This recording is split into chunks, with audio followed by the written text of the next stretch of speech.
Shalom, selamat pagi Bapak Ibu Saudara yang dikasihi Tuhan Yesus Kristus. Selamat kita berjumpa kembali dalam renungan pada pagi hari ini.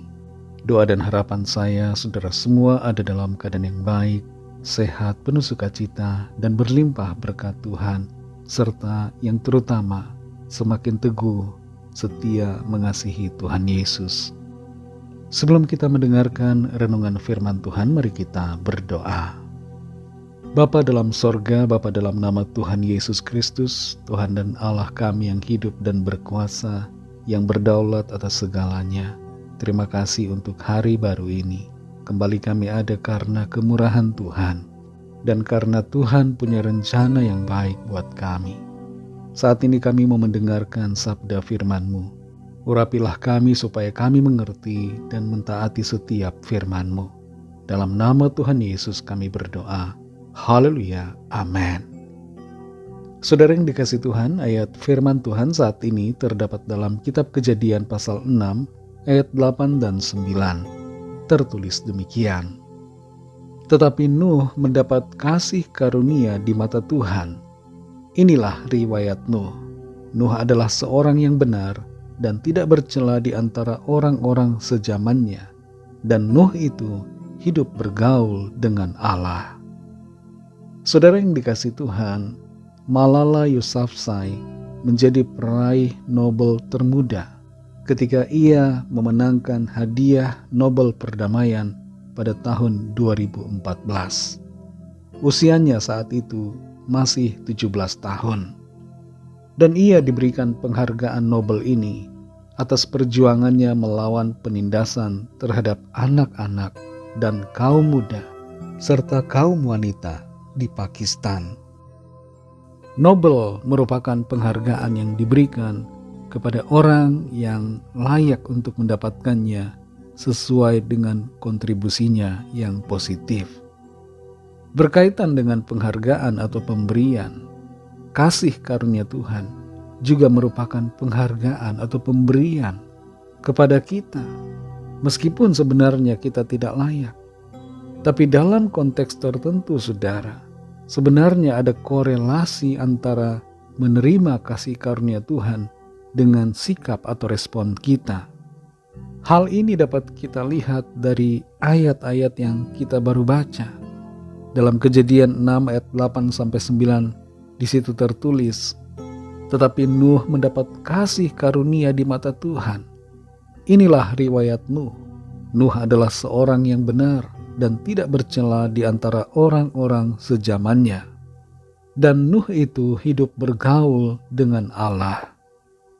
Orang-orang yang hidup sezaman dengan Nuh dapat dikatakan semuanya hidup dalam dosa-dosa, melakukan keinginan sendiri. Dalam beberapa tafsiran, zaman Nuh disebut sebagai zaman di mana dosa seksual dan penyimpangan seksual merajalela. Selain itu, berbagai dosa lainnya dan tindak kejahatan yang besar juga menjadi kebiasaan orang-orang pada saat itu.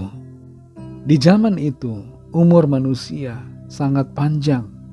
Usia manusia bisa mencapai 700 tahun, bahkan mendekati 1000 tahun. Dan rupa-rupanya, usia panjang membuat manusia menjadi lupa diri, merasa diri hebat, dan merasa tidak akan mati-mati. Sehingga hal itu menjadikan mereka hidup seenaknya, tidak peduli kepada Tuhan, dan lebih mengutamakan untuk memuaskan keinginan serta hawa nafsu pribadi. Di sini saudara, Nuh mendapat kasih karunia Tuhan. Mengapa?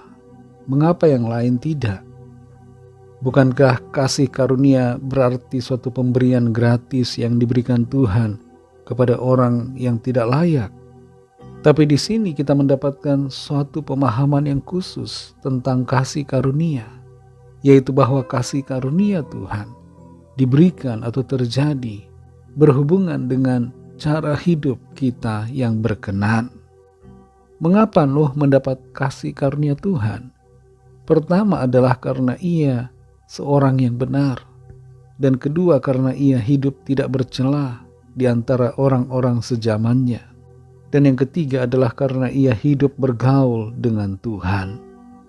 Ada korelasi atau hubungan yang erat antara sikap Nuh dengan kasih karunia Tuhan. Nuh dipilih Tuhan untuk menerima kasih karunia karena cara hidupnya yang berkenan kepada Tuhan. Saudara yang dikasihi Tuhan, jangan sepelekan kasih karunia Tuhan. Kita semua diberikan kesempatan untuk mengalami kasih karunia Tuhan di dalam Kristus Yesus Tuhan kita. Dia telah mati buat saudara dan saya, dan Tuhan telah menyediakan anugerah kasih karunia yang besar kepada semua orang, yaitu anugerah keselamatan dan kehidupan yang kekal.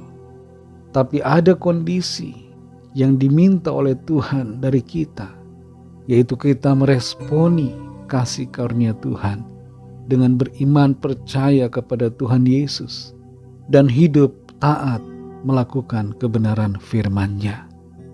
Saudara yang dikasihi Tuhan, mari hargai kasih karunia Tuhan dengan respon yang benar, yaitu dengan cara hidup yang menyenangkan hati Tuhan. Mari kita berdoa.